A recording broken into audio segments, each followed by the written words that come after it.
Good afternoon, ladies and gentlemen. How are you doing? Doing great. Awesome. Should we do short introductions for me and for a potential YouTube audience? Sounds good. Yeah, let's do it. Shall I start? My name is Sebastian. I go by Seba online. Either is fine by me. I'm a nerd, a gamer from Germany, and I run the Let's Seba YouTube channel. Or not, it was called Let's Seba. It's now Seba's Dungeon. Yeah, that's all. Okay. All right. I'm Zane Daniel, and this is Bunny, and we are Dungeon Damsel Publishing, and we have been making supplements for a couple of years now, although we only have one to our name at the moment, which is Unnatural Selection. That's about to change with Druskara coming out here in a couple of days. So, when do you think you're going to publish this? Depends on when you are going to send it to me. I can delay it so it coincides with your Kickstarter campaign, or I could put it out next weekend. Well, no matter when this airs, anybody who's watching, they can go check it out by going to druskara.com. You can sign up ahead of time, or you can pledge depending on when you're watching this. All right. Yeah, like and subscribe. Link down in the video description. Okay, Bunny's turn. But you introduced us as Dungeon Damsel, so how am I supposed to talk? I am Bunny Damsel. My gosh, I am Bunny Daniel, the Dungeon Damsel who created Dungeon Damsel Publishing. Sort of. It was kind of like this loner thing until Zane came along into my life, and it became this big creative explosion. But yes, Druskara. And we also have the Dungeon Damsel YouTube channel that you should check out. And Bunny also creates pins, enamel pins that you might want to check out as well. And we'll provide links to that in the description below as well, I'm sure. Yeah, will do. So how did you guys meet? Who's telling this story? You can tell the story, my God. I will flub over that story. Okay, no problem. So I was in the video game industry for 22 years. I was a producer there. And when that ended, and I was happy for it to end because that was a long time of working for someone else. And that's a big difference between working for yourself or working for someone else. Yeah. And I'd had a dream of doing the van life thing. So I sold my house and gave away or sold all of my possessions and got a van with the solar panels on the roof and the whole thing. So it was completely self-sustaining. And I started touring the US. And on the road, I went, I haven't played a TTRPG in probably since, I was a college student. So I bet you there's places to do that online. This was during COVID, of course, so it was even more pronounced to do that online. And so I went online and I found a group that was playing a TTRPG. It was Rick and Morty D&D or something strange. And I went, yeah, that sounds bizarre. And I'll try that. There was like a starter box for that. Yeah. So it turns out that game that I joined, Bunny was a player in it. And after some discussions and I was playing Summer. Yes. And she did a great Summer voice. And the DM did a perfect Rick voice. I mean, it was perfect. It was exact. Could he burp in the middle of a sentence? Oh yeah, he did it all. Yeah, he was right on. So that was kind of amazing. And then when she lived in the Pacific Northwest, and I think I was in Arizona or something at the time, and so I wasn't that far away. So within a couple of months, I came up and we visited, and we had sparks on our very first in-person meeting, and went from there. Soon after, she got in the van with me and we continued touring the country. Literal sparks, mind you. Yes, it hurt. That sounds like another story, something to do with a broken down van. He's literally a guy in a white van that stole me. Yeah. And there is an actual story of a broken down van, because it was only 8 months later that we had an accident totaling the van. We were in the Florida area at the time, and insurance would not fix it, so we just got a payout. And I went, all right, well, I guess we're buying a house. So I was only on the road for 2 years. She was with me for like 8 months or 6 months or something like that. And then we bought the house here in the South on the Gulf Coast. So from video gaming through van life into indie RPG publishing. Yeah. It's all Shadowdark's fault, really. When Kelsey released that Kickstarter, we were only playing like 5e and basic fantasy, and I think like AD&D rarely. And when Shadowdark came out, it just kind of we read it on the Kickstarter page, and we're just like, wow, I like this. And then we got the quick start guide, and we're like, holy crap, this is like our thing. And we totally fell in love with it like immediately. And that's Shadowdark. Shadowdark really blew up beyond all expectations. But she's been working on it for years before she had the Kickstarter. So I believe she really had a great fan base before she even launched it. So, and I think that just kind of carried into her campaign. We just immediately fell in love with Shadowdark. And you can explain why we even started a supplement if you want to, Zane. Sure. Yeah. Well, we had a group that I was running at the time through. It was basic fantasy, I believe, and it was Druskara when at the very early stages of Druskara, when we were, creating that world and deciding, all the classes we were going to have available and things like that. Anyway, we moved everybody to Shadowdark, and one of their characters was a necromancer. So I said, well, there's no necromancer in Shadowdark, so I guess I'll just make one. And I must have been leaning on my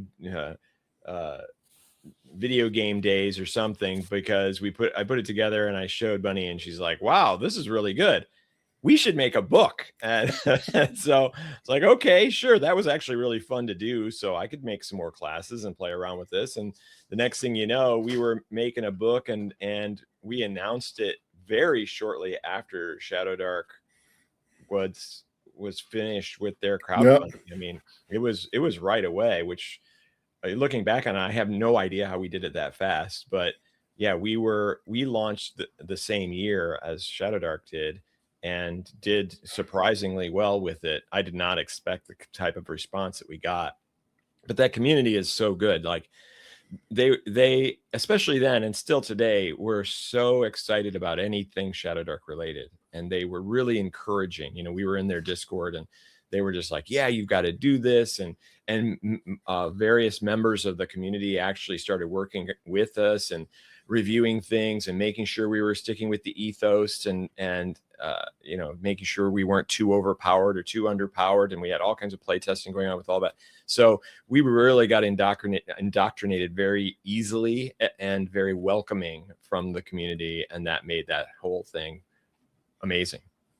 Yeah, I noticed as well as a welcoming community, and there's this home brewing spirit. Everyone's creating classes and adventures and settings for Shadowdark. And many people also release it. Lots of stuff out there.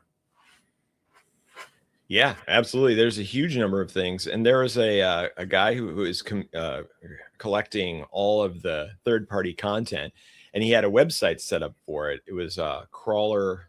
Oh, I can't think of the name of it right now. Crawler something, and I think it might have been Crawler Compendium. See if I can bring it up. Well, here you won't be able to, because what ended up happening is he had too much stuff and too much traffic, and he couldn't handle the load. And so he had to actually close it down temporarily. Right now, I talked to him, and he's linked it to our Druskara page. So anybody who goes to it actually goes to our page. But he's going to set it back up again. But the point I was making is, it was so popular and so overloaded with stuff that, it really goes to show how much is out there. Yep. At this point, you probably need some kind of review process system or just recommendations, so you find the good stuff or the stuff you are interested in.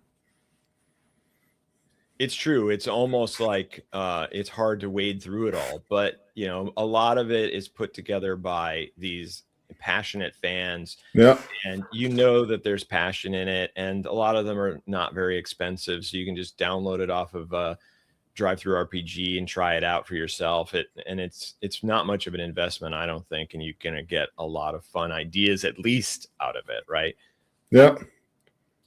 That's the thing in most of the OSR. So many passion projects, so much different, very different small games you can find, and if anything, at least you get inspiration out of it.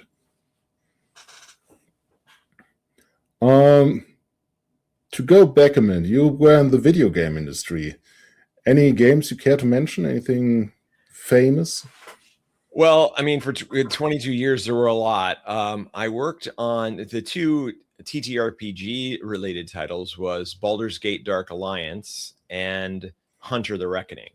Yeah, I played those on PlayStation 2. Okay, very good. Yeah. Hunter the Reckoning came out first on the original Xbox, and Baldur's Gate Dark Alliance, I think we did like oh man, what was the Nintendo? One of the Nintendo consoles. I don't even remember. I think it was GameCube at the time. Yeah, GameCube. Yeah, that's it. They all kind of ran together after a while. And then, you know, lots of other things. I worked on Saints Row, Gat Out of Hell. I worked on, what was another big one? Even Mortal Kombat 10. So, you know, lots of kind of samplings of lots of different games and lots of different genres. Awesome. To bridge it back, what would you say was your inspiration for Druskara? I was thinking about this. I think it was even this morning or yesterday. Do you remember, Bunny, the crystal rose, where that came from? Because the crystal rose was the impetus to create it.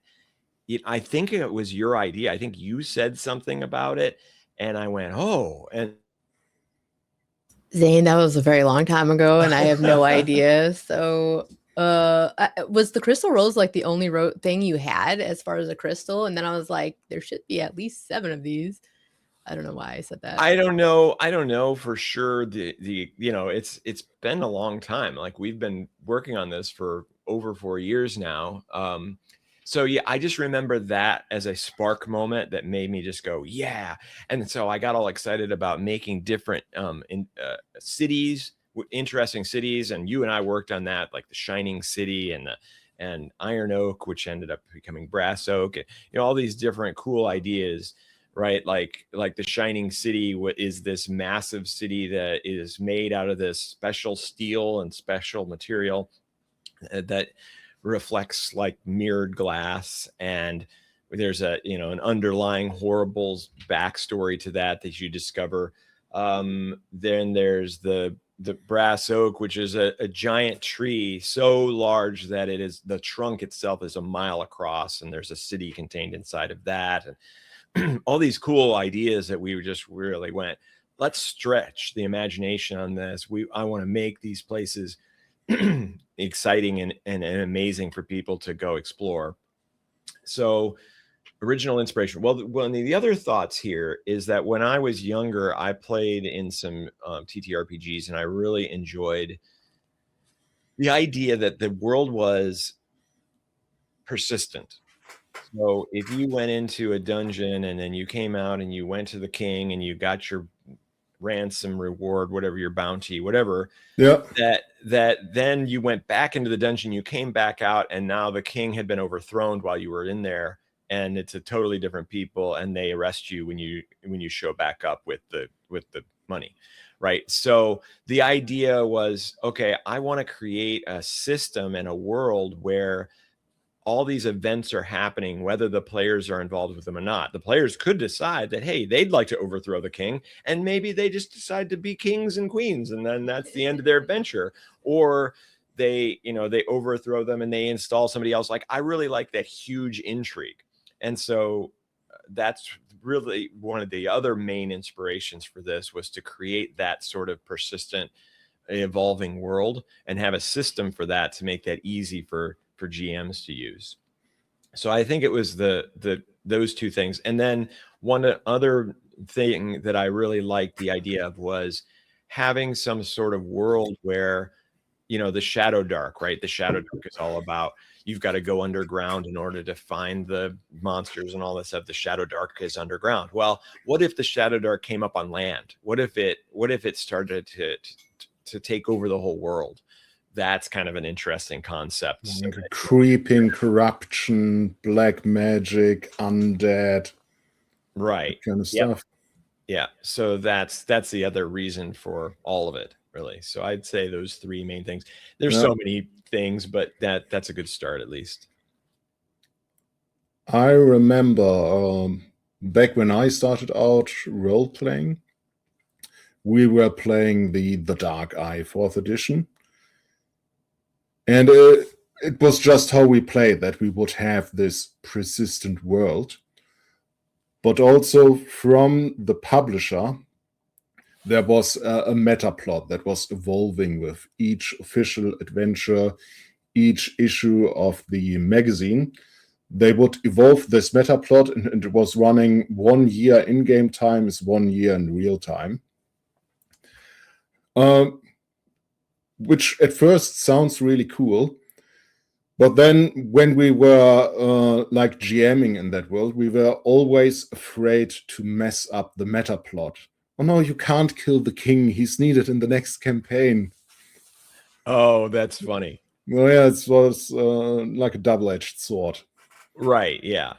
Yeah, that it's a cool idea. It is hard to pull that off. And I've pulled it off in our groups in a minor way, because we run 3 different groups through Druskara, and it's all happening simultaneously. 3 different groups that are about to end up in the same dang place. Yes, right.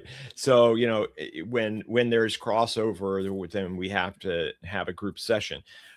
We haven't had crossover. They've barely missed each other multiple times, but it's been really cool, because one group goes and sacks a city, and the other group goes, hey, let's go to that city. We know some people there, and they get there and they're like, what the hell happened to this place? Yeah. Everybody's dead, and it fell into the earth, and all the terrible things. So that's been really fun to do. And I got inspired from that, from some guy. There was some YouTube video about some guy who had been running his own persistent campaign world since, the 80s. And he still has multiple groups running through it. There was like some sort of news special about this one. Yeah, guy I think I saw that too. It was even on TV. Yeah. So that was another reason for, oh yeah, that would be really cool. I want to set something like that up. And so, yet another inspiration for Druskara. And so in the Druskara books, I even have multiple starting locations, so that you can go, here's a starting location. Here's all the things that you would need for that. Here's another one. Here's one where everyone is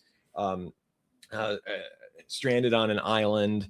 Here's one where they are enslaved, and they are, all their possessions are gone, and they're dipped into a forgotten temple, and said, if you give us all the loot, then we'll set you free. And just different kind of cool scenarios to start off. A gauntlet, so that you could, if you wanted to, either choose where you want your party to start, or you could start multiple parties at the same time.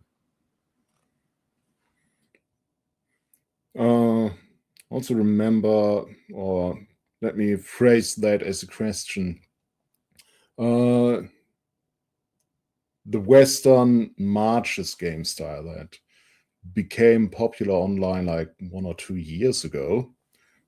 Never heard about that before.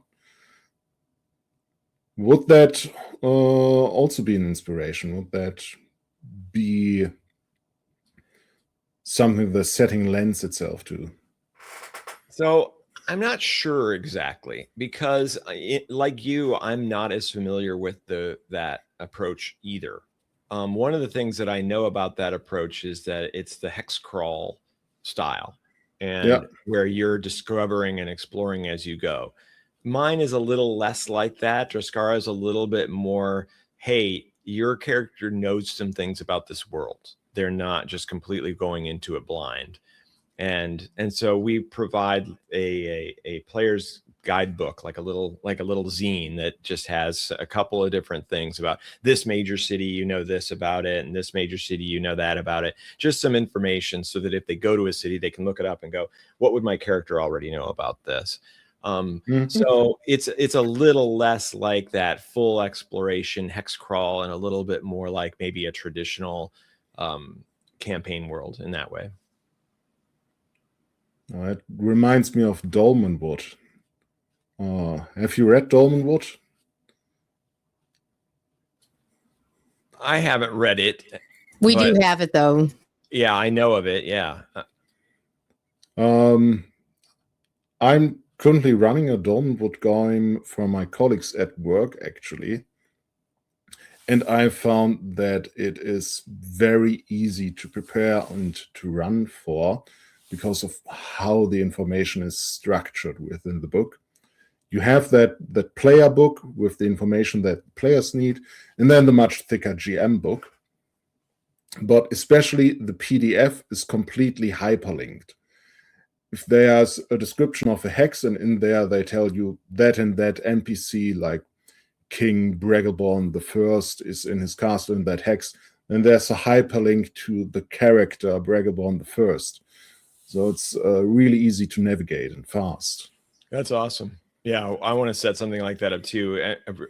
The organization of all this information is critical, because if you're like, oh, I don't know what this is and I don't know how to find it and all that. I mean, I have page references constantly. So when I do the PDF, the final PDF, we're going to link all that stuff together. So I'm glad to hear that. And I haven't used the Dolmenwood PDF yet, but we're on the same wavelength with that, I'd say. Yeah. I think in principle it shouldn't be hard to do. It's just a lot of busy work to place all of that hyperlinks. It isn't hard. I sort of did that with Unnatural Selection. So yeah, I'm familiar with that process. Probably just took a day or something like that to do. It's not terrible. Awesome. In general, the layout of the book, where the information is critical for usability at the table. And that is something I struggle with the Shadowdark core rules. I can never find the tables for giving out XP and carousing. And I reference those all of the time. So at one point I just put like a green post-it in there to find it quicker, just bookmark it.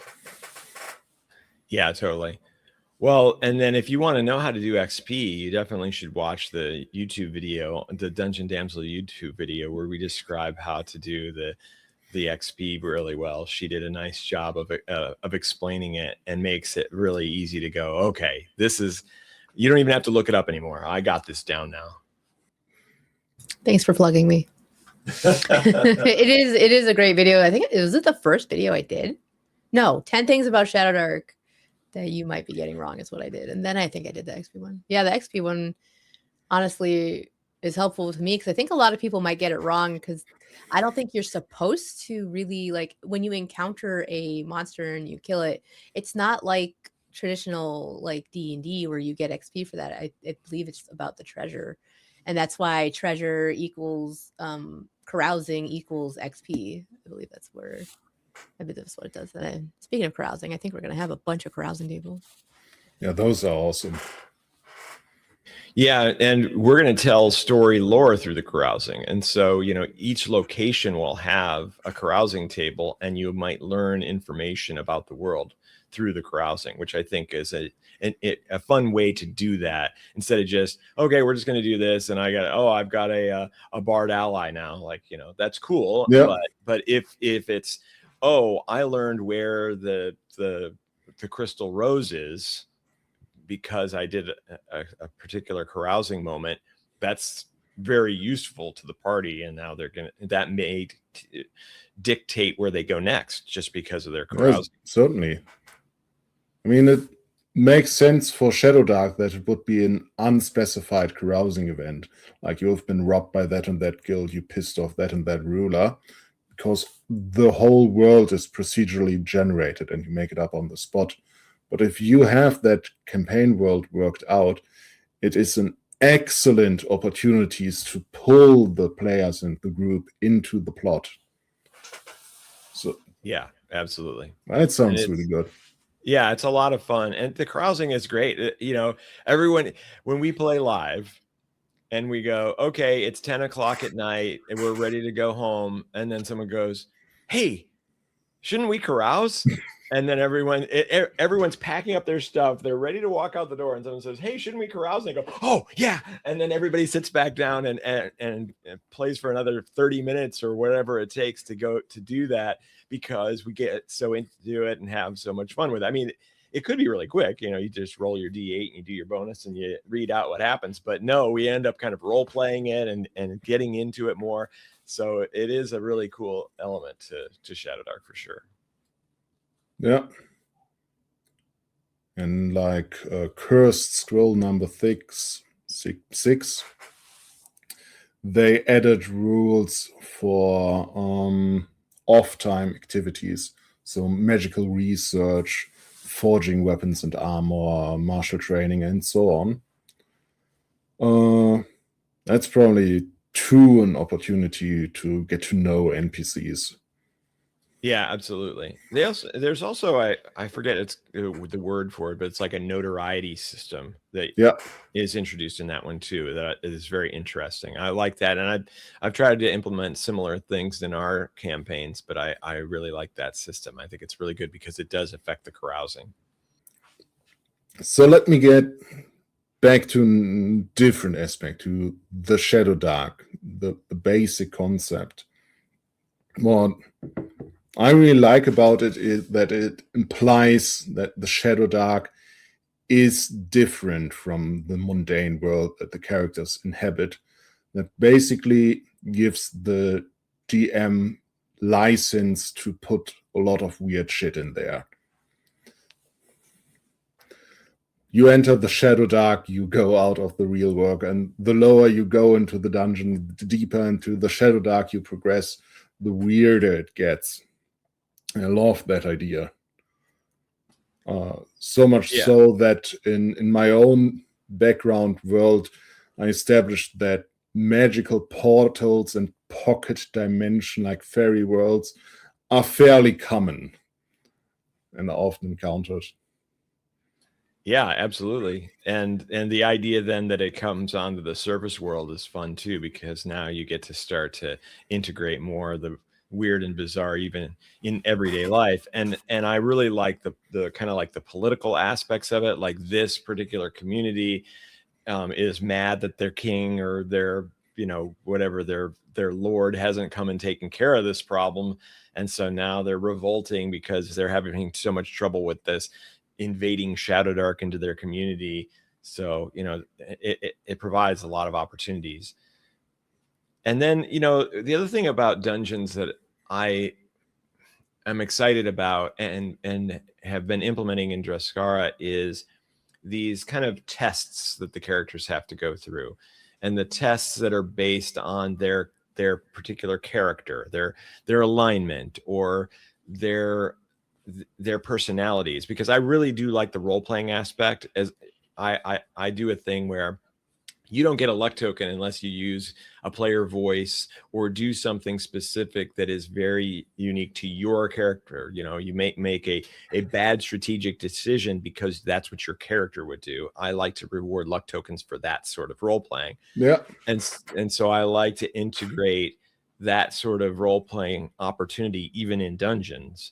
So maybe there's a chaotic deity that is somewhat involved in their plundering of a dungeon, and they can't proceed unless one of them commits themselves to this chaotic deity.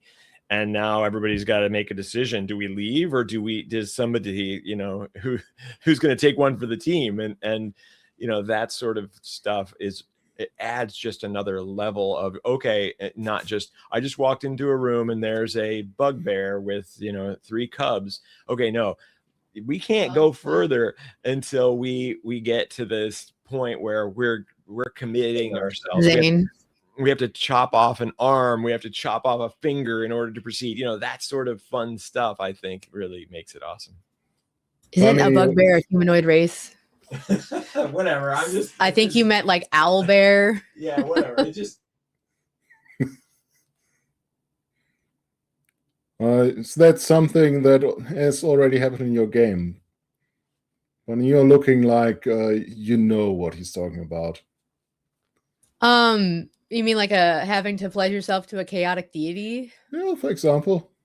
He might have gotten the idea. Well, I personally have I don't even know. I play chaotic characters, who kill the whole party. So I love those characters as a DM. But I think he gets inspiration for this from my one DCC game where a chaotic deity, a godlike deity was like, hey, in my brain, hey, kill all these people and I will reward you with great power. I'm like, yeah. Okay. That's what I did. He got away, but I chased him down. Who knows? That's for movie number 2. Yeah, I love the PvP moments, and that was a very inspiring game that was set up very specifically to create those PvP moments.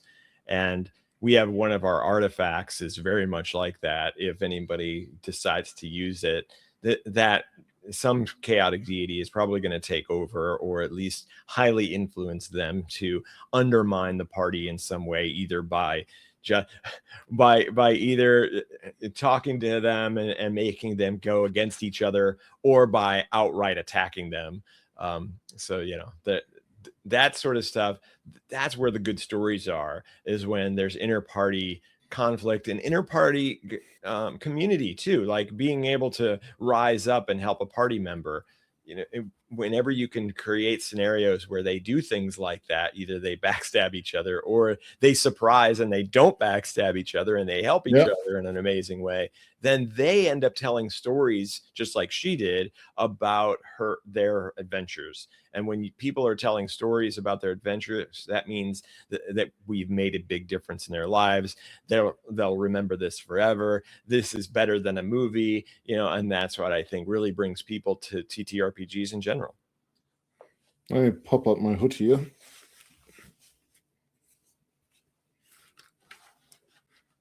This here dungeon is not very well heated. I was gonna say, I thought you were initiating like chaotic mode.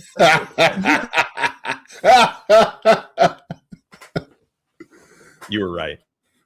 No, I love when I have a player of a witch or warlock, and then I can use their patron to make them do something that's not necessarily good for the party, but interesting for the plot. Like here, you've got this amulet, and you have to give it to that important NPC to corrupt them. But you either have to balance it so it's not so bad and the game can continue, of course, and the whole group needs to be on the same page, so they don't feel betrayed out of game. It's true. Annoying. And I think establishing that up right up front and saying, hey, we're telling a story. We're not saying that your character is more important than anybody else's character. All the characters are important in this story that we're creating together. And when we create a great story, we all win, even if somebody dies, because heck, you get to make a new character and you get to have a different voice and you get to experience that. So there's no crying over dead characters. There's rejoicing over the great story. Now that being said, I have abandoned some characters because they get so ridiculous to where they just become NPCs for that's just what happened. That's just what's happened. I'm thinking is one of those. That too is a balancing act. if you have these superhero characters that can never die because of the plot, because I've planned for them in the story, then for me personally, that sucks the fun out, because I want that tension that death is always possible. But if you go too far into the direction that characters die a lot, and you go through 1 or 2 characters each session, then I also don't have the tension, because I'm not invested in the characters. Right. Yes, it is a balancing act. Perfectly said. And it's funny because when you said 2 to 3 characters per session, yeah, that would be extreme. But we do have a player on our Friday night game. I don't even know how many characters he's been through now. But It was 6 in the gauntlet, all right? And I think it's been 6 outside of the gauntlet. At least. I think. So there might be 12 or 13 or potentially 14 characters now that he's gone through. Hide behind the pile of dead bards. They came, these 2 guys, they've died a lot, and they came from 5E. So they, they're used to, I run in and I kick ass. Well, in Shadowdark, if you just run in without thinking, you die. Yeah. That usually is a learning experience for players that are new to the OSR. I think they finally figured it out. They're definitely a lot more careful now, like for sure. It's really funny watching them evolve as players when they finally realize Shadowdark murders me. Shadowdark punishes my decisions. And one of the guys refused to use a voice. Like, he never wanted to use a voice, but we've been playing with him now for 2 or 3 years, and he finally is using a voice for one of his characters. Like, we broke him. So he is now doing it, and it's like the greatest thing, is his voice is hilarious, and it's great. Like, why were you holding out on us all this time? Because you were embarrassed to use a voice? Well, it turns out it was amazing to do, and I think he's very glad that he did. It's inherently a silly thing to do, not just doing voices, but playing role-playing games in general. And I think as soon as you get comfortable with that and you embrace it, you can have a lot of fun with that. And especially as a GM, when you can go into a lot of different and very ridiculous and over-the-top voices. Oh, yeah, I love doing that. But I love it more when the players entertain me. That's what I tell them. Like, when I'm DMing, like, entertain me, like, I'm supposed to be here to help you tell the story, but I don't want to just be the only one doing all this. Like, I want to be laughing in amazement at how awesome you are. Like, that's my goal with it. Yeah, for like a group of role players, you sit them down at a tavern table, and you as the GM can just lean back for an hour because they have so much to tell each other. Yep, that's the best. Sometimes it's like, are we gonna do anything? Or yeah, I mean, we could just sit here, I guess, the whole time. But I've got this adventure prepared, if you don't mind. Yeah, we could probably, I want to have a goblin attack you or something. Let's go. That's what you finally do. You go, it's morning and you're still in the tavern. Everybody's gone. What are you guys doing now? To go back to the Shadowdark thing. I once worked with 2 friends of mine on a Shadowdark setting. And I had the idea, what would it be like if the world was a planet and it stopped spinning? So the sun always stays in the same place in the sky. Would have an entire hemisphere that is only darkness and ice and shadow dark, and one that is completely baked by the sun. All of your inhabitable lands would be somewhere in between, but also importantly, if you have a valley somewhere, if there's a big mountain range, behind that would be eternal shadow and would be a shadow dark. Every cellar could become shadow dark. I found the idea very interesting, but when we ended up playing it, it was hard for us to get into. Like, you stay in a tavern overnight. Oh no, wait, there is no night. When do you rest? What time of day is it anyhow? We don't know. Right. Yeah, that would be strange. It's a great idea, though. I see the problems. Well, you'd have to introduce some magical items that help people regulate time, or some really interesting inventions, like some clockwork inventions that people will go, okay, this is the time of day. I've created a shade system that it comes up over the city or our little village at a certain time so that we can all sleep, and then it goes back down in the morning so that we can all have a normal day. Yeah, I think there's a lot of potential, and each town, each city could have a different system and a different time. In some towns, a day could have 48 hours, another could just be 10. And if you're traveling and experiencing all of that, you get terrible jet lag. Right. Jet lag in the Middle Ages. You're just one town over, jet lag. Right. Well, it's kind of cool because we have a similar sort of thing in Druskara, a little bit, I would say, because there are the core crystals, like we talked about. The crystal rose is one of them, and that represents life, for instance. And then we have the crystal skull, which represents death. Well, we have the crystal sun and the crystal moon and other crystals that have a lot to do with the world. And they're called core crystals because they tie directly into the world. So if you were to say destroy the crystal sun, you destroy the sun. Gone. The sun is gone. Yeah. So that would be problematic. Yeah, which we did do in our campaign, and so everybody scrambled to try to put the crystal sun back together again. Otherwise, total annihilation. But I can see, at least for a limited time, that would also be an intriguing scenario. Lots of potential for survival horror, basically. How does your town survive if there's no sun? What monsters come out from the Shadowdark? How do you keep it at bay? Maybe you've got like a shard of the crystal of the sun in the town center. And then after a few years, there will probably a cult of clerics that are maintaining the shard, a whole religion around that.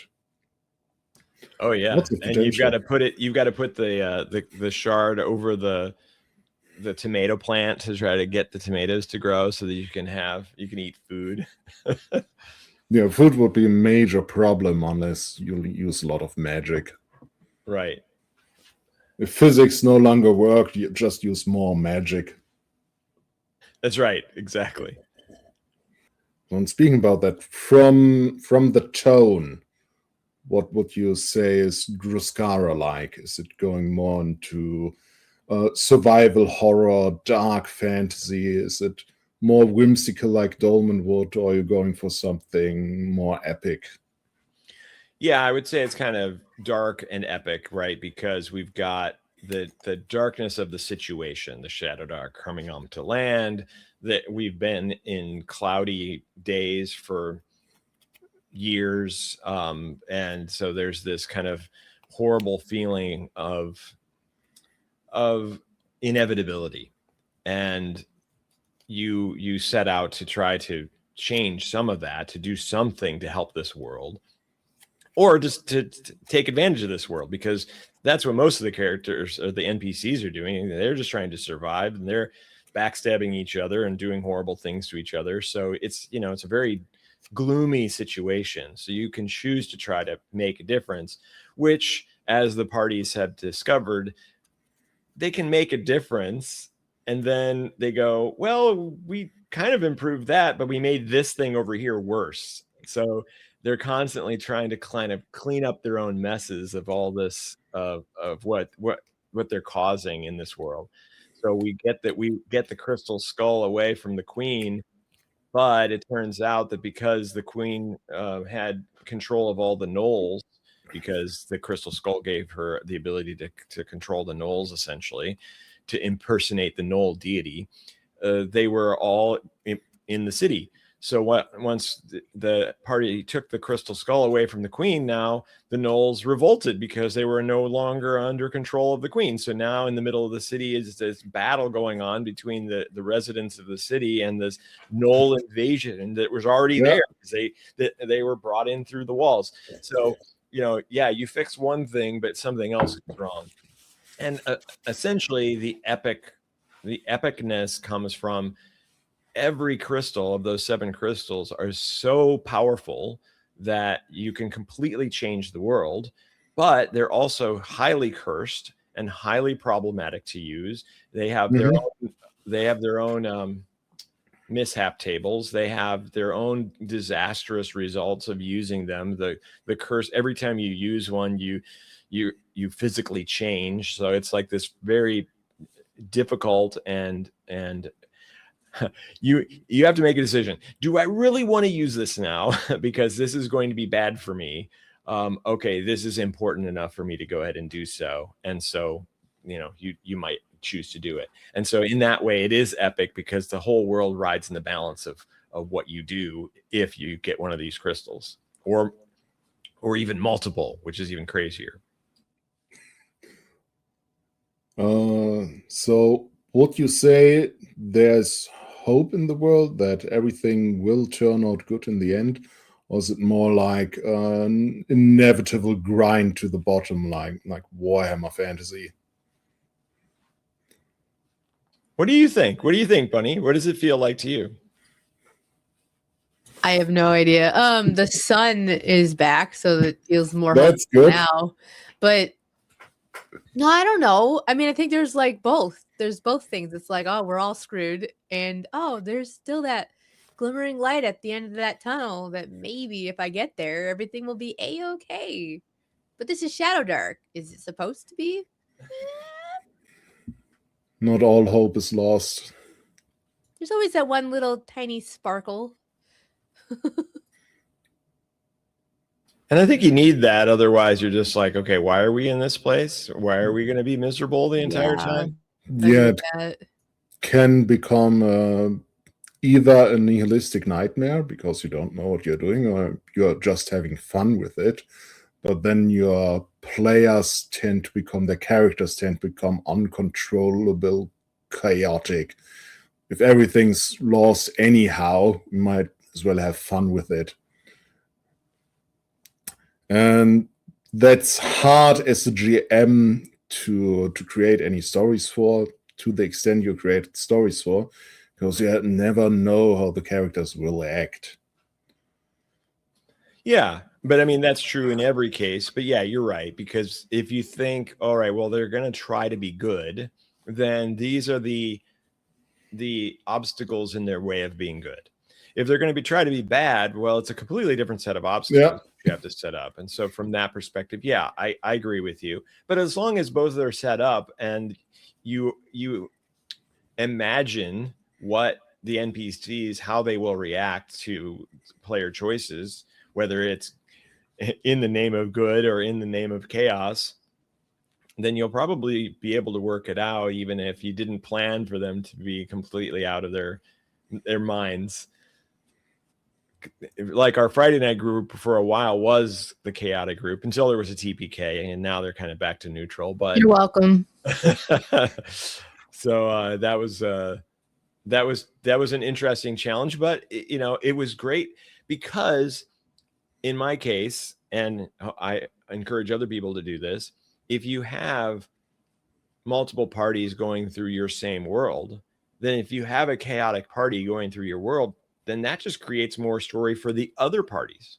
Yeah. Because they're going through and they're messing stuff up. So the next party comes along and goes, oh my gosh, what happened to this place? Which is exactly the story that I told a little bit ago. City was sacked. Right. So it can be really good. If you've just got one party and it's a solo campaign, essentially, not a solo, but obviously one party campaign, then okay, and they're all going to be chaotic, then yeah, you are going to probably set things up to be a little bit different for them. ahead of time. Okay, I've got to make these challenges real, and they are the only forces in this world that are moving through it that is not an NPC. So I've got to kind of set the world up like that. But if you've got multiple parties, then now you can have them be the yin and the yang and have some great stuff happen. For me, it's like if the party is super chaotic, basically evil, I as the GM no longer really care what happens to them, but you can lean into that and play it more like a slapstick game, like a really dark comedy, something like Monty Python. Let's see how you die. In what terrible situations you get yourself with your decisions. Yeah, they say DMs don't kill players, dice kill players. Yeah, that's what you want to do. You want to set it up so that the dice can kill them. But also, if you're playing old school, most often the players kill themselves. Yes, yes. Now I'm sure I can totally go into this dark sphere and see if there's treasure in there. What could happen? You disappear. You're gone. That undead king of the throne, on his throne, he doesn't need his sword and crown anymore. Let's steal it. He stands up, roll initiative. Yes. That literally happened to my character, I think, yesterday while playing DCC. Somehow I survived and got a pretty cool cloak out of it. That was not very clever. Right. Well, that reminds me though of what you were talking about, Bunny, with 5e. I was playing in that campaign that we both were playing on Wednesday nights, remember? And I was playing a paladin, and at some point I just stopped caring. Well, I stopped being careful. I cared, but I stopped being careful. So I just went, hey, there's we're up on top of a giant mushroom and there's these horrible beasts down below. I go, hey guys, what's going on down there? And then they all kind of started crawling up the mushroom. And my character would have never done that up until that point where I finally went, I'm indestructible. Like I don't have to worry about any of this. So I'm just gonna be crazy and see what happens. And of course, I didn't even come close to dying. And so that's one of the reasons I really do love the OSR and Shadowdark, because if you do something dumb, you have a pretty good chance of being killed. Yeah, 5e characters are a lot more powerful than old school characters. Yeah. Yeah, that's what I like about Shadowdark too, is you definitely have to think, like you definitely have to use your brain. You can't min-max. You have to basically role play your way through situations and consider, like, hey, I am that character. Let me figure out how I can have this character survive. I mean, I think that's why it's so easy to make another Shadowdark character, because you are expected to be dead. Like, I mean, how often do characters actually make it to level 5 or level 10? Haven't played that long yet. My regular Shadowdark group is on level 3, maybe 4, after a lot of carousing. Surprisingly enough, they are all still alive. Oh no, that's not true. That's not true. Yeah, I was gonna say, really? I have a hard time believing that. Okay. No, I just remembered the mage who went into close combat, and the other mage who didn't run from the ghosts. No, they're not all alive. Right. I think one character is still alive from the first game. Wow, we went from none had died to only one. They're completely different. Yep, that's it. That's how OSR and Shadowdark works. Yeah, but I find Shadowdark strikes a good balance. It's not so punishing like basic D&D. Your characters still live for, I think, D4 rounds when they go down. And you've got luck points eventually to make up for a few bad rolls. So I like that balance. Yeah, absolutely. It is better. I mean, you could play where you get to 0 hit points and you just die, but boy, oh boy, I think you have a lot of deaths if that were the Yeah. case. There's already enough. I think there's the right amount of deaths with the timer, the death timer system. And I also like to roll those dice hidden, maybe like under a cup. And then once the other characters reach the body, then pick it up and they see if that character is still alive, can still be saved. Yeah, that's a good idea. Well, and the other thing with what you were saying, Bunny, on this too, is you've got to be careful. It's so careful that the turn-based, like, okay, this person's going to go next, and this person's good, because you're going around the table as opposed to just jumping around the room. So you can really strategize. You can go, okay, if you do this, and then you do that, and then I do this in that order, then we have a chance of actually not all dying. and that's really fun too, when you have to think about it that much. On every turn matters in order to make it. Yeah, it's action economy. And in other games, it's way more important, and players strategize a lot about that. I think there's too much of it going on in 5e, with like bonus action here, bonus action that. Shadowdark, once again, strikes a good balance for me.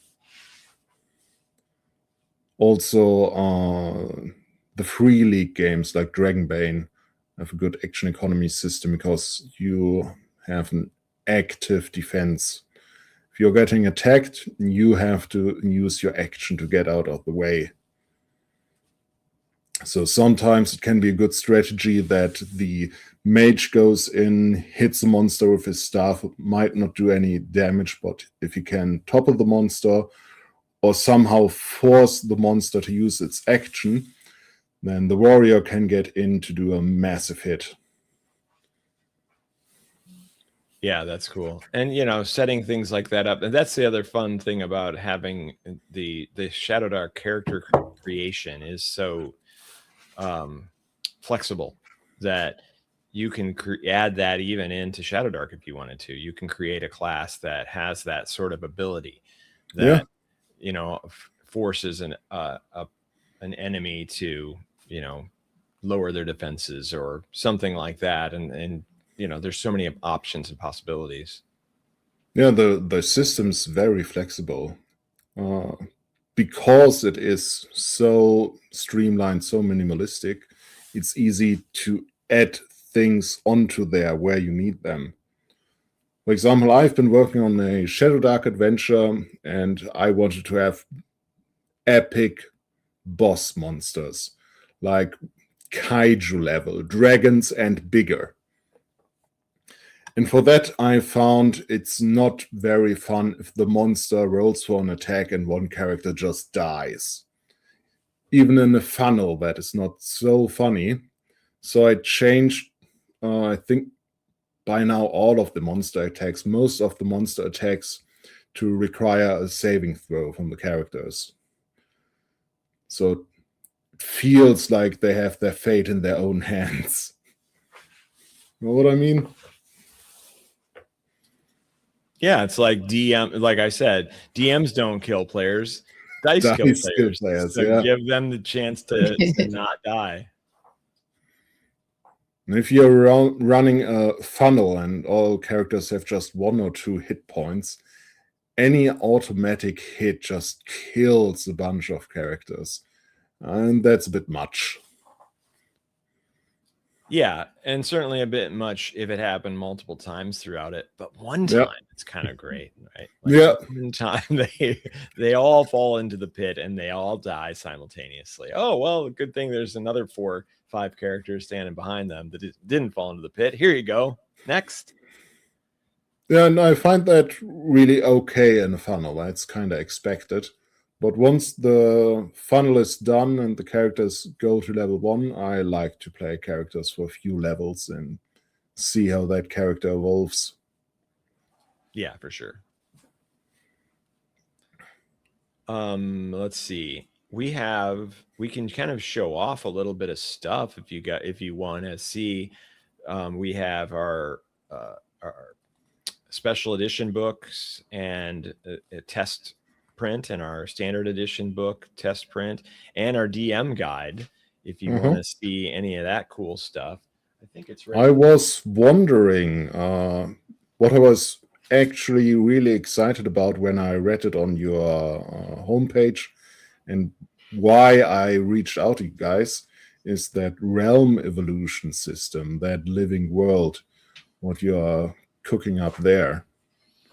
Yeah, absolutely. Do you want to show it off, or do you want me to show it off? Okay, I think I can make my screen full here. Let's see. Oh yeah. Just stretching so you can see the title. Okay, so this is our special edition. This is a test print of our special edition. So you can see that we've got the gold foil. This is kind of that marginalia style, that medieval marginalia style, and that's on all 4 of the covers. And we've got our little ridges here. They'll probably be more pronounced in the final version. We've even got the metal corner pieces, and I don't know if you can tell in this. Yeah, you can kind of see that the page edges are gilded. Oh, so we went all out to make this as amazing and beautiful as we possibly could. Yeah, that's edel. That's proper posh. That's right. And so are those metal book corners, are they standard, or do you have to put them on yourself? Oh no, they're put on by the manufacturer, so they'll Awesome. come with it. Yeah. And then we've also introduced a little bit of red into the book, so it's black, white, and red. So you can see that in there. Let's see if there's another image that has more red in it. And yeah, that is an interesting art style, like not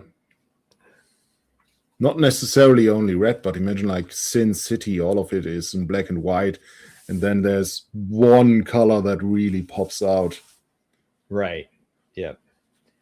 So yeah, so we're excited about how that turned out. And then let's see if so the other thing is Mark Riddick created our slipcase, and then we expanded that slipcase into this DM screen, so you can kind of see how the amazing work that he did on this. It's really unbelievable, and he's that kind of that heavy metal style. Yeah, he creates shirt designs that you'll find at Hot Topic, so it's very exciting to really embrace that style and make it part of this. Yeah, I love that art style, and I love that Shadowdark embraced it and made it kind of mainstream. Yeah. And then this is the standard edition. This is a piece by Lucas Court, and you can see that's the font there, and then we've got our new Dungeon Damsel logo. Speaking of font, we have our own. Yes, we have our own font. So that's what the header font was created. Essentially, the inspiration for it was created by Mark Riddick, who did this here, and then we made a font out of it. So the special edition looks great, but the cover on the standard edition is just amazing.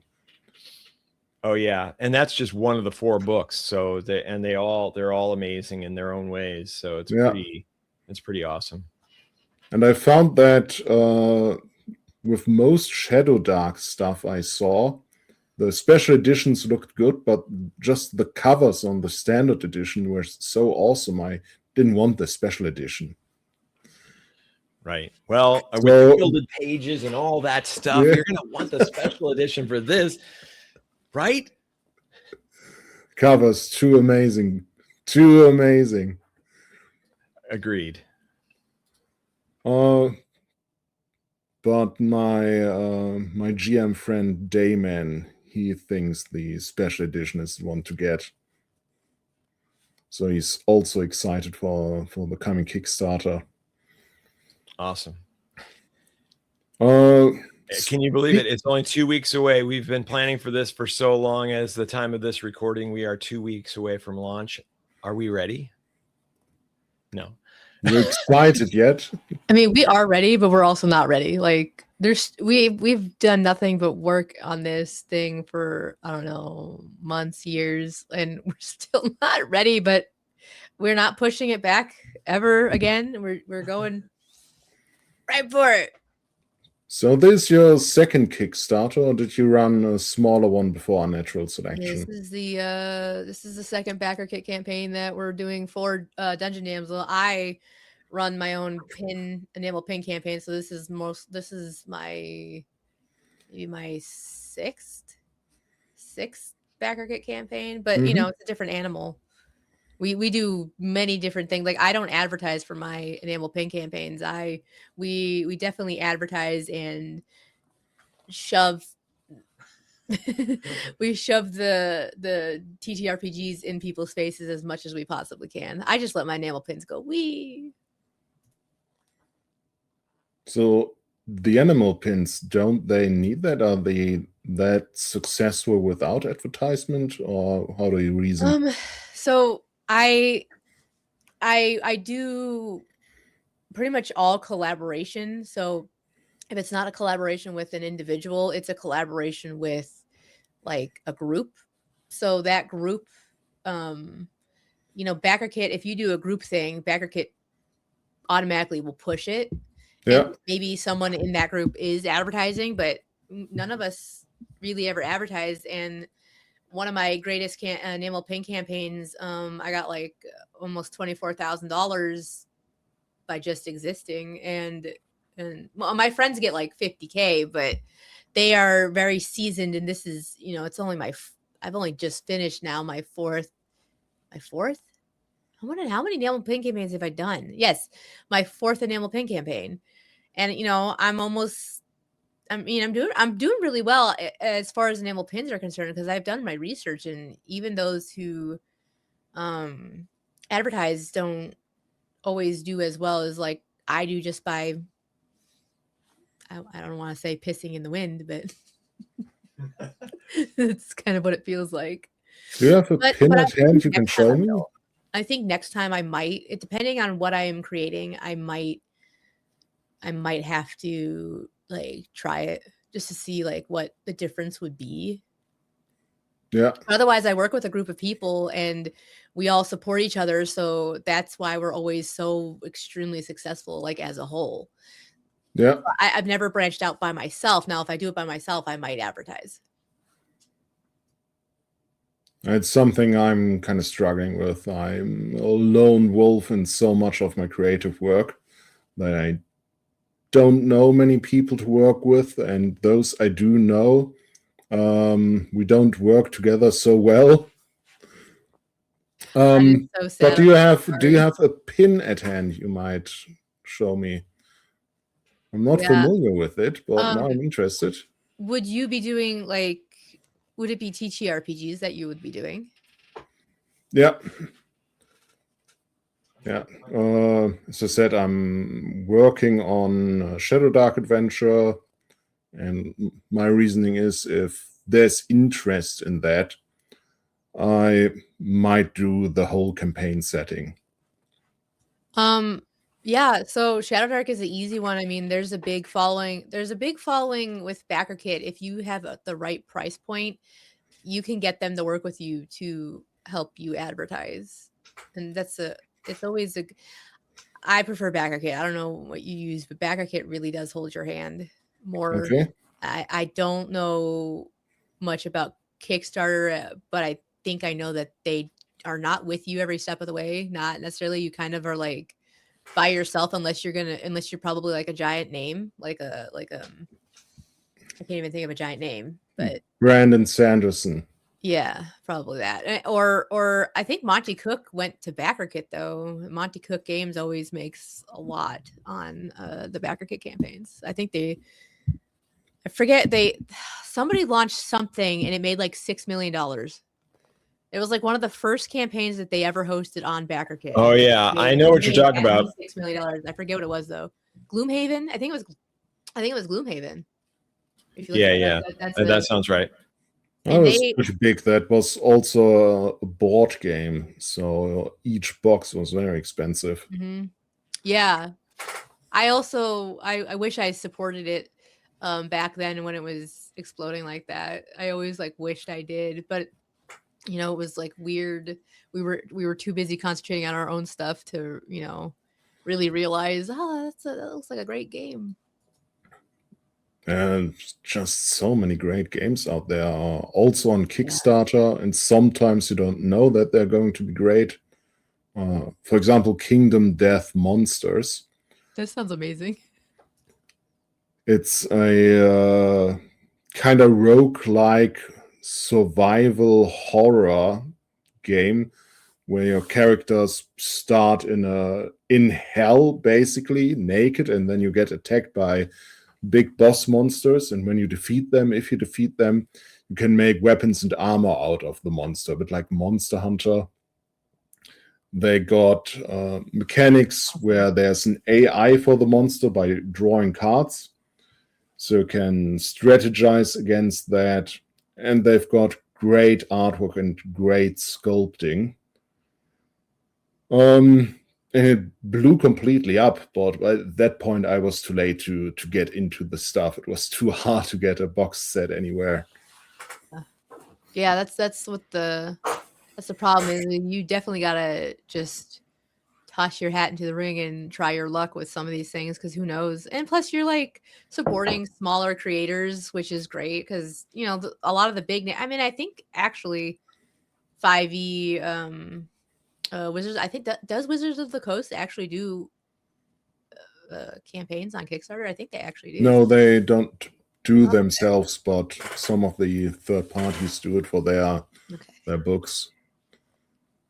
Yeah, that's why I like supporting Kickstarters and Backer Kits, because you get to give like a smaller time person or persons like the hope and the feel of being like a bigger individual. Like it's just great to support the small time creators, because they tend to make some of the greatest stuff, and it's like hard in this industry when you are smaller to be seen. So it's always like nice and exciting when you are getting the support from community and from new people. When you're doing like these things, when you're doing Backer Kit or a Kickstarter. That's why I love supporting small time creators, because you know, we were tiny. We kind of exploded too. Crowdfunding was really a blessing for the indie RPG scene. Now it was not only possible that you get a lot of exposure for your new products, unreleased products even, but also the initial financing to actually print it and get it out there. Before that, you either had to find a publisher who believed in you, or become a publisher yourself and taking all of the risk, printing it, and then hoping you sell it and make your investment back. But now people can pre-order it, so there's much less risk on the creator. Since then, it really has exploded. There's so much great stuff out there. Yeah. And the quality, the production quality, the print quality has risen to incredible levels. Like your collector's editions would have been unbelievable 10 years ago. Yeah. Even from a big publisher 20 years ago, no chance. Right. Well, and the other thing that the crowdfunding supports essentially is mistakes, because maybe you don't know what you're doing, or you don't take the right approach, or you don't create something that people are interested in. Well, then you may not succeed. You may not reach your funding goal. Yeah. That's okay, because there's no skin off your back, really. There's maybe a little bit of an investment that you made. You didn't make a massive investment to have it fail. It's sad when it fails. Sure. But then you can go, okay, so what do people really want? Or what did I do wrong? Or how could I do it better? And so you have an opportunity to learn rather than an opportunity to file for bankruptcy. And that there's a huge difference. There's a huge difference there. And the possibilities are amazing, even for someone who is kind of afraid, like, oh, I don't want to do this. I don't know what I'm doing, blah, blah, blah. Well, just try it. Just see what happens. And then you'll learn. And that's the best way to learn, is to fail. And speaking about failing, what would you say are the biggest challenges that you are aware of? As far as what, like, as far as running a backer kit campaign or a Kickstarter campaign, or? Yeah, as far as running a crowdfunding, what do you have to look out for? What maybe caught you by surprise in the past? What are you going to do better this time? Time. You can't make promises. I mean, you can make promises. We will get a product to you. That's non-negotiable, because we will never not deliver. But it's like, you can't predict what your manufacturer is and isn't going to do, or if they're going to screw up. So time. Yeah. You have to give yourself, like, if you believe in yourself that you can do it in a year, tell people too, because they won't be hounding you. I mean, maybe they will. And the reality, right? The reality of the situation is that it's probably going to take 2, right? Just because of all the unforeseen things, the manufacturing problems, the shipping problems, the logistical problems. Like, we had all sorts of issues that we learned from. For instance, when we moved on to a different manufacturer because they weren't very communicative and mistakes were not fixed, and out of our own pocket they had to have been. So that was not acceptable. So just time. You have to overestimate your time so that when you get in under time, it's amazing. Like, it's one of the best things. You could be like, hey, we're early, yay. That's what you have to do. That's probably the biggest thing. I don't think there's,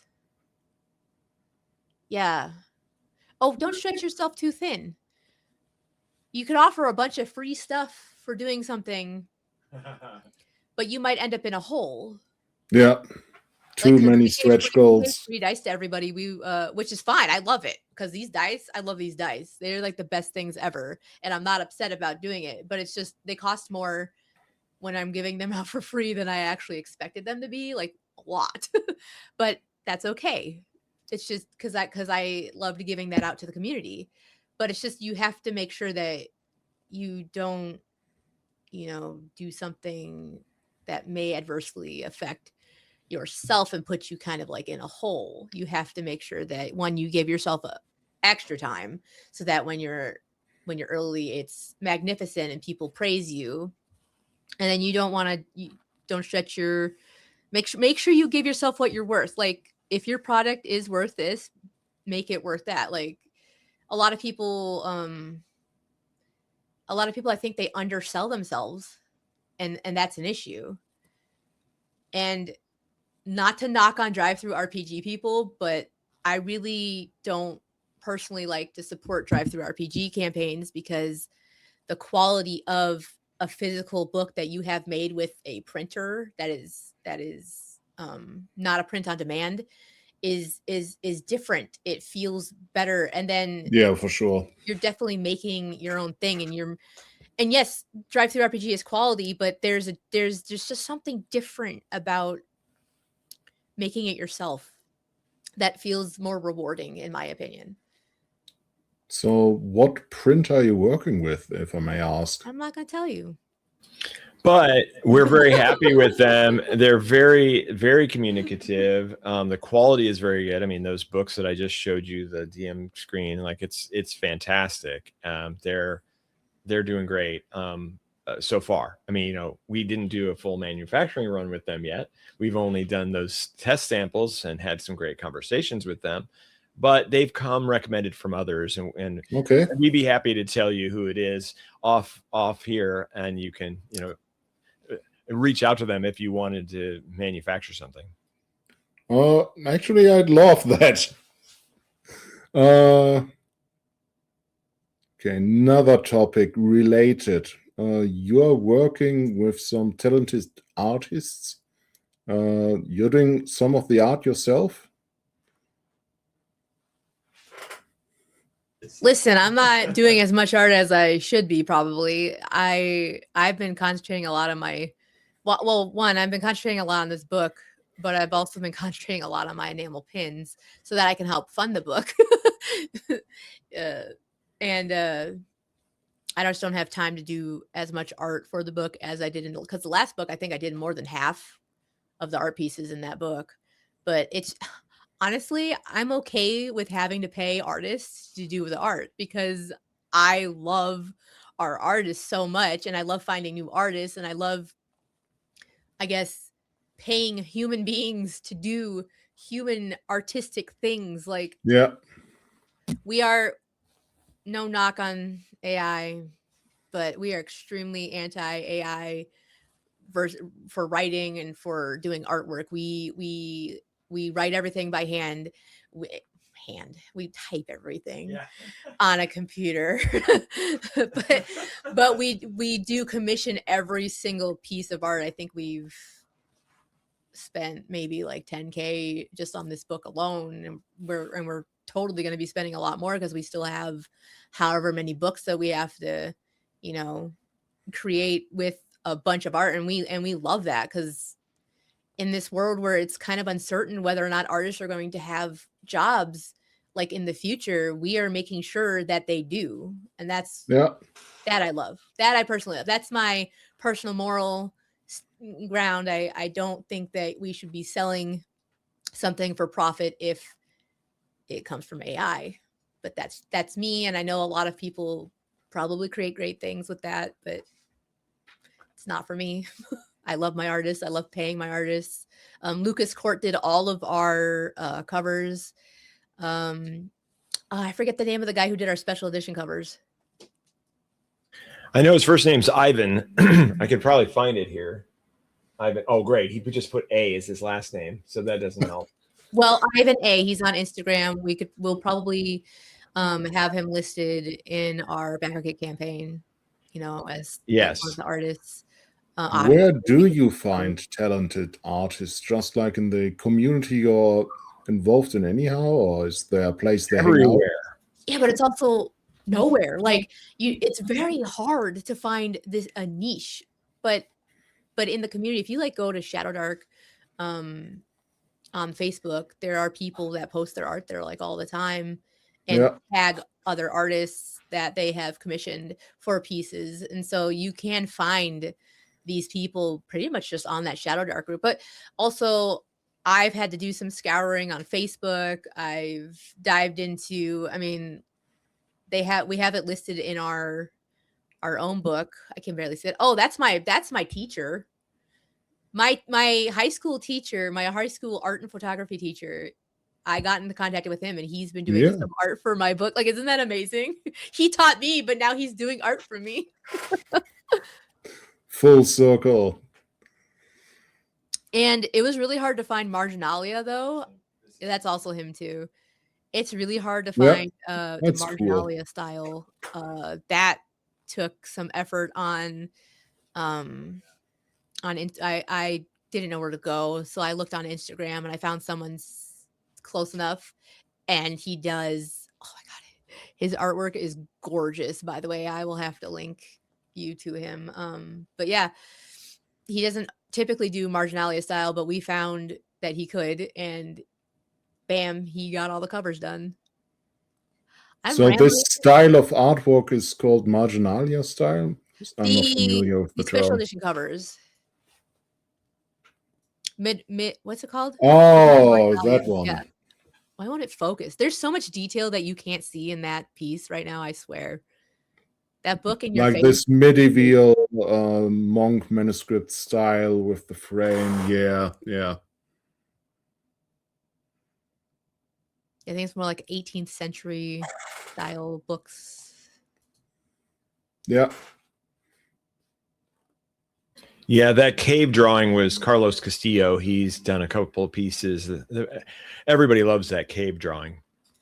Which is weird because it seems so simplistic, but everybody does Yeah, love it. but it has this feeling like, oh, I'm going Yeah. into this place that I'm in a By the way, don't go into that place. That place sucks. I love that place. It's great. It kills people. And that's what I love about human art. If they have this feeling to them. Yeah. Music as well. I go by music, how it makes me feel, what it invokes. Yeah. And AI stuff is often lacking that. Oh, that's one of my friends on Facebook. Oh my gosh, I don't. I know. I can't remember his name. Well, I have to. Michael? No. Don't think that's his name. Sorry. That's right. Don't make up names. I'm gonna make up a name. It's Michael Berry. No, it's definitely not a real name. Jeez. I actually did a video on AI art, or AI illustrations, I should say, last week for my channel. At a poll running in the community, in the YouTube community the week before that. And 50%,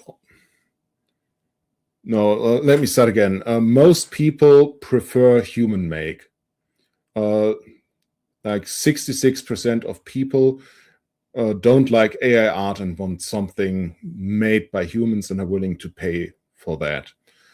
Only 1/3 of people voted for, I'm okay with AI art as long as it is good. If it is bad AI art, no one wants that. Well, I think that's a given. That's kind of obvious, yeah. And just a few years ago, 2 years, 5 years, every AI art was basically really bad. Now it's becoming a bit scary good, which I realized when I was making the thumbnail for the video, and it was an oil painting, and it was, oh God, I can't do that, no chance. But also, here's another half of the people voted, I will buy the human art, even if it's not good. As long as it's made by humans, as long as it has this spirit, this feeling in it, people like it more. Oh, yeah, for sure. I love human art. Yeah. And I personally think there will always be a place for that. Like, I agree. AI plays chess, right? And has been better at chess than humans since 2006. Right. People back then, that's 20 years ago. Time flies by. Boy, am I old. People back then said it would be the death of professional chess, or that people would want to watch the AI play. Well, no one cared. No one cares about AI playing chess. People are watching still the humans playing against each other because we want to watch other humans. We want to see their emotions, their struggles, their stories, and we don't care about AI, basically. Here's a couple more pieces I can show you. This one just came in recently. This is really fun. This is illustrating a mishap. Yeah. Spell comes back. Fireball. Hilarious, by the way. Yeah, it's really good. And then this is by Chet Minton, who is our friend now. We see him at like all the cons that we go to, and he's excellent. Awesome. And then this one. Oh, that's awesome. Yeah, now I have to look up who that is. Oh wait, no, I have it right here. You also have to look up the other artist. That one, really, you have to get me in contact with the artist. That is exactly what I'm going for in my adventure. After we're done with him. No, I'm just kidding. Good stuff. In the enamel pin campaign, in the enamel pin society, people will not tell you who they use as their manufacturer. because they're worried that that will lower the quality of that manufacturer. It's like it's insane, actually. I feel like you should be willing to share stuff. Yeah, I find it a bit strange. I can kind of understand it. Like Yeah, it's an I mean, I do industry get it. secret. And Alexander Maxwell. people tell in the Kickstarter where they're going to print. Maybe a few like European indie publishers will do that. I think the Merry Mushmen are proud that they are printing in, I think, Spain and the Basque region. But mostly, I don't know. And I think most people, like 99% of people, wouldn't recognize the printer anyhow. Printers are not famous. No, I mean, But there certain could be. I think there's a couple, but yeah, no, you don't really know who the printers are. And sometimes there's in-betweeners, like where if you talk to a manufacturing company, they don't actually print the thing. They go outsource to something else, which was the mistake with our first manufacturer. Oh, all right. Yeah, that subcontractors complicates things. Yeah, I agree. That's why the communication was pretty much null. But now we're very happy with our current one because they in-house everything. So That's good. yes. So the Also quality control is communication, good communication, Mhm. regular communication, clear communication is key. Oh yeah, and that's really difficult because most printers are in China and in Taiwan, and some That it's is hard. something I've noticed with like US-based Kickstarters like you are doing. You're printing in Asia. European Kickstarters are usually printing in Europe, sometimes in Eastern Europe. Mhm. And for stuff inside Europe, that usually makes it less complicated. You don't have to worry about shipping and taxes and everything, Oh yeah. which is crazy at the We moment. are thinking Again, about having a warehouse in a shipping warehouse in Europe. We haven't looked into it yet, but we want to see how we can avoid overcharging for like VATs and other things. Like we haven't explored it, but there's no guarantee with this. But we are looking into figuring out is the shipping provider that we're going to be using in the United States, is it going to be able to like not overcharge these people is like that are in the UK and in Europe, and Yeah. then I mean, because if we're printing in China, we might as well, you could ship to it's Europe down from there. China, and some people are doing it.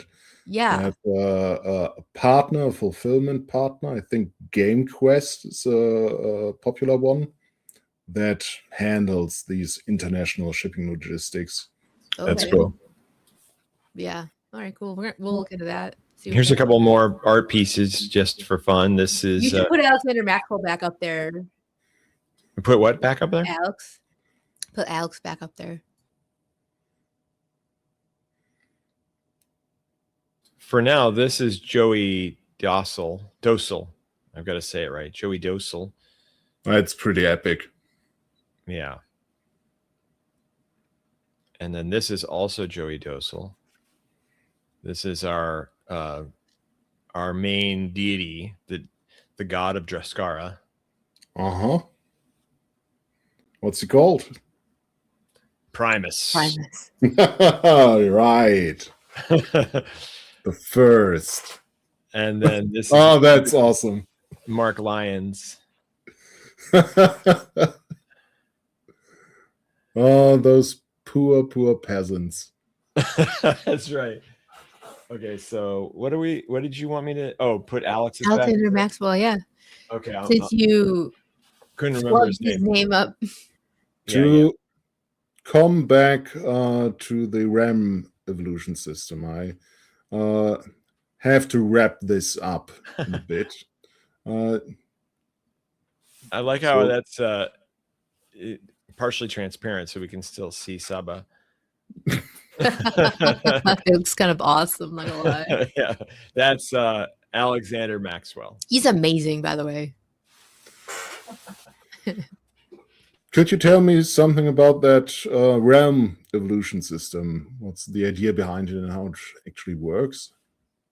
Well, yeah. So what was really important to me was to be able to create all of these different events that happen whether the party is involved or not. So I have an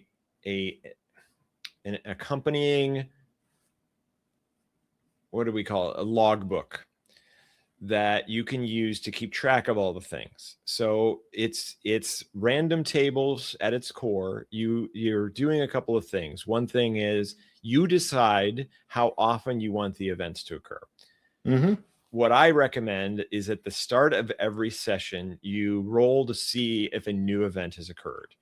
And then you roll on a D100 chart where there are 100 possible events that occur. And that event will explain how long it will take for the event to complete.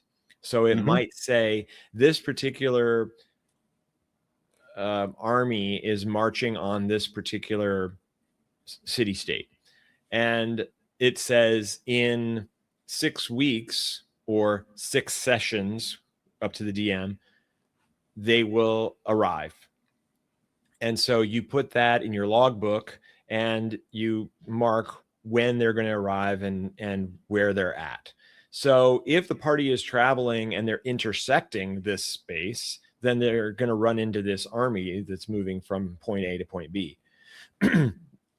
Excuse me. The other really cool thing about this is that if you run into a seer or an oracle, they can now give you accurate predictions because you know all the different things that are going to happen. All you have to do is look at your logbook and they can say, oh, a great wave will crash upon, city B, representing this army that is marching on them. And so, there's lots of different things. There's spells in Shadowdark that are intended sort of for future prediction, but the DM always has to kind of guess what that's going to be. But in this case, now you have a log of all the things that are going to occur, and you can go, oh yeah, this spell has told you that what is it? Weal or woe. Weal is going to occur at this time because of this particular thing. So it's a little bit more complicated than I just described it, but not much because I want to keep it as simple as possible for everyone involved. And there are different levels of suggested implementations of this. So it could be, hey, you want to do this every week and you want to keep track of weeks in your game system if you want to, because say somebody carouses for 2 weeks. All right, you could keep track of that if you want to, because you're a detail-oriented, noodly DM who likes that sort of thing. Or you can just go by number of sessions.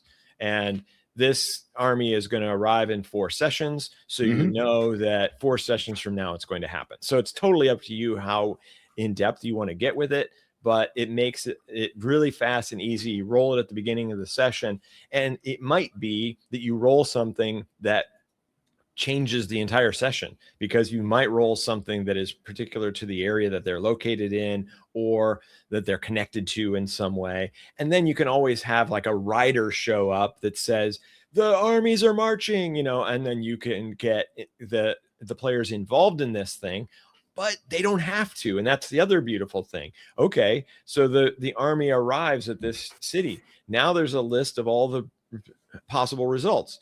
They're beaten back, they sack the city, they come to some sort of agreement. All the things that are possible are listed there, and you either pick or randomly roll one that best suits the situation, and then you move on from there. And so the city is the Druskara is constantly changing as a result. Do you have like several phases of these events that build on each other?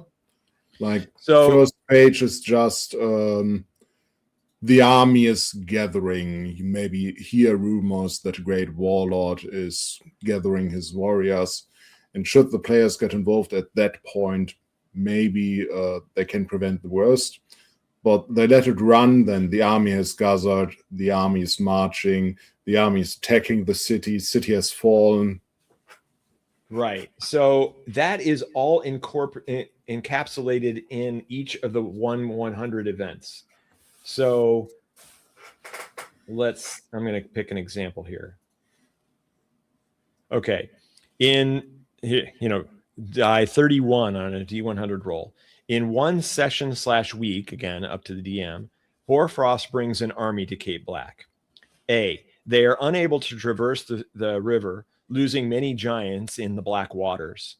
B, a few giants enter Cape Black via ferry and attempt to gain access to the Grim Keep. They fail and become zombie warriors. And it keeps going. So all the possibilities of each event are listed under the event itself. And now you get to choose which one of those things you want to have happen. You could choose it ahead of time if you wanted to, because it's going to take one session or week. Or you could wait and see, okay, we don't know until next week what's going to happen. You put it down in your logbook and you resolve the situation based on this. Maybe the players have arrived and they're going to interfere with that. Yeah, so that's what I've been doing for the 4 years of testing this with multiple parties. And it's been amazing to see the crazy things that happen. And then, of course, they get involved and they make changes happen. So you've got both things that are happening simultaneously. And so, if you roll one that, okay, that couldn't have happened now because the players have messed it up or another event has invalidated it, there's still 99 other ones. And so you roll again. Yeah, you've got a huge selection. Right. And they're like in different levels of severity. Like severity 1 is a few people going missing. Severity 100, sun vanishes, everyone dies. Yeah. Or is that completely random? It is completely random, but I don't really have the everyone dies as one of the 100 because that wouldn't be very good. You roll it, okay, everybody, get it all set up, rolled it. All right, we're done. Let's go home. That's a possibility in Merkborg and Cyborg. Right. GMs don't kill worlds, dice do. That's right. And that is a perfect example. Well, when one group destroyed the crystal sun and made the sun completely go away, we were all laughing. They knew what they were doing, so they had the solution ready. So they were able to destroy it and then rebuild it. They needed to destroy it for a particular reason. The other groups were kind of surprised. Exactly. And we laughed. We were like, well, wouldn't it be funny if you got them all set up and you just go, yep, the sun was destroyed, the game's over. And I said, no, it would be even better if it happened like halfway through the session. Like I've just decided to wait. They get an hour in, they're about to kill whatever they're doing. Yeah, in the middle of an encounter. Right. They're like, what does this have to do with us? Nothing. It's all over. Yeah, the world exists even without the party, which is something that I like, that feeling that the world is larger and that there's more to it than just the immediate story that we are experiencing. Yeah, I think I'm slowly going to wrap this up and call it a day. Sounds good. It was a nice conversation. You've got plenty of content, an hour and 48 minutes, so lots of good stuff. Yeah, it was great talking to you guys. Yeah. Is there any last thing you want to basically tell YouTube before we end this? Buy my books. Yeah, sure. Like and subscribe. No, that's not what I wanted. We're teaming up with a bunch of other creators for this. So we have a section that we're calling launch partners, and we're working with them to help promote them, and they're helping promote us. And one of them is Titanbound, which just launched today on BackerKit. And we're going to do a swap, or what is it called? It's a collab, right? It's a cross collaboration. He will be providing a zine for backers who back our project and his project. And like, it'll be a zine that will convert one of our cities, or I forget if it's one of our cities or a couple of our cities, into, I think it's multiple of our cities, a Titan attack. Like, because what his thing is there's Titans in the world, and they're gigantic mobile dungeons, and they're humongous, and they're like its own playing field by itself. And so he's going to convert one of our cities into like that kind of play style where a Titan attacks it.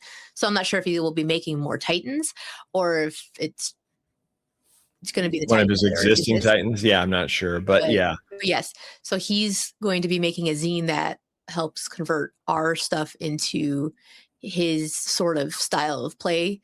And then we will be making a luck token art piece specifically for the Titanbound game. So you support him and us, vice versa, you get both those things for free. Cool. I think he has pictures. He might be showing you. Yeah. We have 3D renders of the coins. They're not perfect, but we need to get them 3D rendered by more professional individuals and have them test printed. So we're waiting on that. I drew these, but they didn't translate very well. If you're going to share. Oh, you're both muted. Oh, That's the wrong coin. That's not the coin that we're sharing. No, I know, with but I'm these are the coins that we're offering. And if you were to not pre-order, but pre-register before our campaign begins, you get that one, right? And yeah, it's for $1. And now I'm still working on getting the other one. So hold on a second. This is why I was confusing, because I was talking about ours for his, and then you showed the wrong coin. So that didn't, that was very confusing. all right. Those are for the Titan. Yeah. Right. I would prefer the side-by-side ones, but oh well. Yeah, I just tried to get something up on the screen for you. Yeah, What it's heads and tails. program do you use for these 3D mockups, by the way? Is it like Blender, or is there special software? We have people. We have artists that we have do them quite quickly, but those were terrible. And because it was literally just like this crazy sketch put together. We will have better 3D models done by the manufacturer. They also like the 3D model themselves, because when we just showcase the art piece, it's not 100% what it's going to look like. When we have it 3D modeled by the manufacturer, it's different. So it'll probably look more. Yeah, they probably model it in like Blender or They know better what then they can render is it possible. Yeah, they know better what will be stamped properly. And when we have ourselves or an artist do the 3D renders, it's just like, maybe this is what we're intending. And they knew what kind of forms the original they artwork can actually make, how the stamps have to look, so the coins actually fall out and don't get stuck. Yeah. So that's the artwork. That's probably the best thing to show. That's artwork I did. Yep. So that's the two sides. Cool. So yeah, I'm excited to do those. I think we'll wrap it up here. I'm super excited for the Kickstarter. I will probably post this right on day one of your Kickstarter and then put all of the links in the video description. Cool. Sounds great. Yeah, looking forward to see what you're working on, what you're cooking with. Awesome. Yes. Cooking with lots of cooking. Lot of bacon. Yeah, I'm at 400 pages completely done in that. I mean, they still have to be edited, but formatted with artwork. And it's going to be about 1,000. So we still have a ways to go, and we put a hold on the art just because we're running out of money. So we need the backer kit campaign to help us fund the rest of the artwork, and we have artists all chomping at the bit to get started on it, so we'll be able to launch. Yeah, I noticed you're really going in on the art. We're going into debt because of the art. Yay! I'm okay with it. I love it. I would never not get human art. Like it's worth it. Plus, we have faith in our backer kit campaign. So it's okay. It's all and our amazing audience. I have a lot of faith in them too. In the community. They're very excited. Yeah, same. Lots of faith in the community. I love the Shadowdark community. I've always said that ever since we became a part of it, that the Shadowdark community is one of the most helpful, kindest, amazing set of people. And I'm glad that it's only expanding. So there's more that's people awesome. getting together, being awesome. I love it so much. And I'm happy that we get to be a part of it. Right. Then I'd say this is all for now. I wish the safe travels, dreamers, until we shall meet again. Bye, everybody. Bye, everyone.